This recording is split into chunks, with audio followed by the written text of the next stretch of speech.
Demography बदलाव हो रहा है। बंगाल के भी कुछ इलाकों में हो रहा है, झारखंड के इलाकों में भी कुछ हो रहा है। और अब मैं बहुत बड़ा खुलासा व्यूअर्स आपके समक्ष करने जा रहा हूं। अब मैं आपको एक जरूरी खबर, बहुत जरूरी खबर बताना चाहता हूं।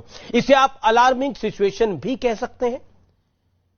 आपने कई बार सुना होगा कि देश के कुछ हिस्सों में बांग्लादेशी नागरिक अवैध घुसपैठ करते हैं और फिर वहां फर्जी दस्तावेजों के सहारे भारतीय नागरिकों की तरह रहने लगते हैं, जिसकी वजह है इन इलाकों की डेमोग्राफी में बदलाव हो रहा है।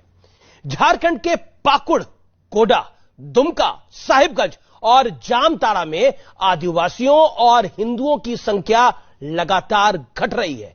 ये वो इलाके हैं जिनकी सीमाएं या तो पश्चिम बंगाल से लगती है या फिर सीधे बांग्लादेश से, या तो ये फिर बेहद करीब है बॉर्डर के। दावा यह है कि इलाके बांग्लादेशी घुसपैठियों के लिए हॉटस्पॉट बन गए हैं और बेहद ऑर्गेनाइज तरीके से एक सेट पैटर्न के जरिए डेमोग्राफी पर लगातार वार हो रहा है, जिसके तहत सबसे पहले पश्चिम बंगाल होते हुए फिर सीधे बांग्लादेश से घुसपैठ होती है, फिर आदिवासी और हिंदू लड़कियों को जाल में फंसाकर शादी की जाती है और उनकी जमीनों पर कब्जा कर दिया जाता है और फिर फर्जी पहचान पत्र का बनवाया जाता है।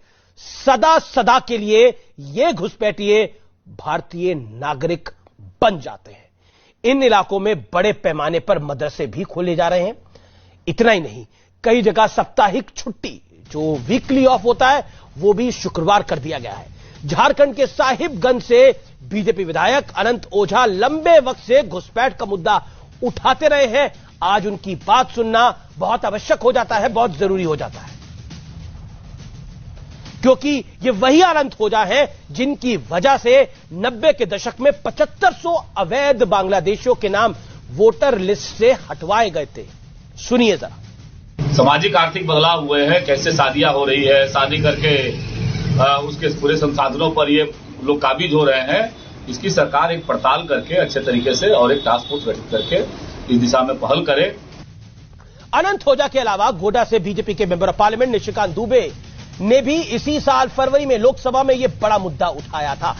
इस बात से इंकार नहीं किया जा सकता कि डेमोग्राफिक बदलाव शायद किसी के लिए वोट बैंक वाला खजाना रहा होगा, क्योंकि ताकतवर लोगों की मदद के बिना घुसपैठ कतई संभव नहीं है। हालांकि सरकार में शामिल कांग्रेस डेमोग्राफिक बदलाव के लिए केंद्र सरकार को जिम्मेदार बता रही है। झारखंड के ग्रामीण विकास मंत्री आलमगीर आलम कह रहे हैं कि बीएसएफ के होते हुए घुसपैठिए भारत में कैसे घुस रहे हैं, जबकि जामताड़ा से कांग्रेस विधायक तो ऐसी किसी घुसपैठ से ही इंकार कर रहे हैं। हालांकि आंकड़े कुछ और ही कहानी बता रहे हैं। अब मैं फैक्ट्स रखूंगा। 2011 में पाकुड़ की आबादी 9 लाख थी, जिसमें मुस्लिम आबादी 3,23,000 थी। अनुमान है 2021 में यह मुस्लिम आबादी 4,98,000 हो गई है, लगभग 5 लाख। यानी कुल आबादी का 45.55% यानी 45.55%। वहीं 2011 में साहिबगंज की कुल आबादी 11,50,000 थी। इसमें से 3,08,000 मुस्लिमों की जनसंख्या थी। अनुमान है कि 2021 में मुस्लिमों की जनसंख्या 4,84,000 बढ़ गई है। यानी कुल आबादी का 34.61%। रांची हाईकोर्ट में इस मुद्दे को लेकर एक पीआईएल यानी जनहित याचिका की सुनवाई हो रही है। याचिकाकर्ता दानियाल दानिश ने कोर्ट को कहा है कि घुसपैठिए आदिवासी लड़कियों और उनके परिवारों को लगातार टारगेट बना रहे हैं। आदिवासी लड़कियों के साथ जबरन शादी करी जा रही है। विरोध करने पर कई लड़कियों की हत्या भी करी जा चुकी है। शादी के बाद परिवार की संपत्ति हड़प ली जाती है। बांग्लादेश सीमा से सटे जिलों में अचानक मदरसों की संख्या भी काफी बढ़ गई है।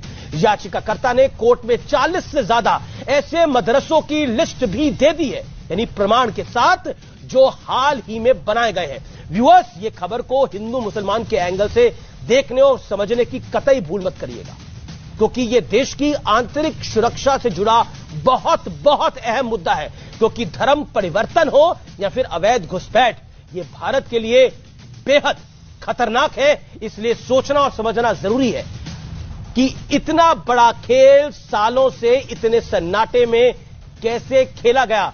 इसके लिए कौन जिम्मेदार था, कौन जवाबदेह था।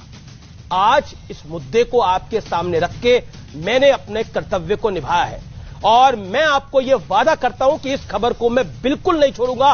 इस खबर की मैं तह तक जाऊंगा, क्योंकि यह मामला मेरे और आपके देश की आंतरिक सुरक्षा का है।